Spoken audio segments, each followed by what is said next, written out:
how does Notion maintain the syncing, all of that, while also maintaining the snappiness? There's three things that it does and three databases that it uses.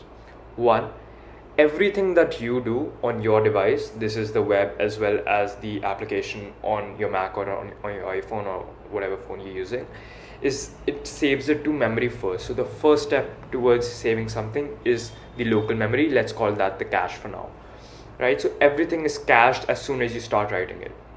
Let's say I wrote text 1, it's cached onto the local memory. 2, as soon as something is cached onto the local memory, if you're using the browser, it is automatically saved to the browser storage, right? So this cache is level 1. Browser storage IndexedDB is level 2, which persists this data so that the cache itself is not interrupted when it wants to sync. It is the IndexedDB, the browser storage, that is saving all of that data later on. Now 3, and the final part, is persistence. So how do you persist data like this?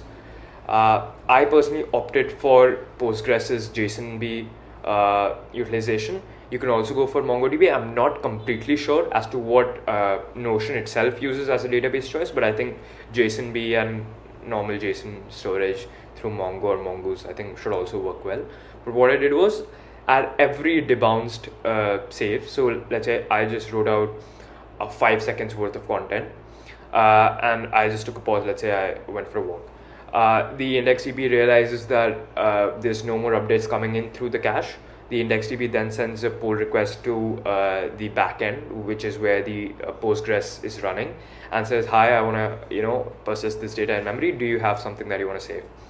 And so there's a syncing mechanism that happens, which checks whether the IndexedDB storage, the data it's coming in, is same or a subset of what was already persisted. If not, it gets added on to or deleted from the content. If it is already saved, let's say, then the request fails and you continue working on it as you do, right? So this is the 3 tripartite storage service that would ensure that at all times your data is being persisted.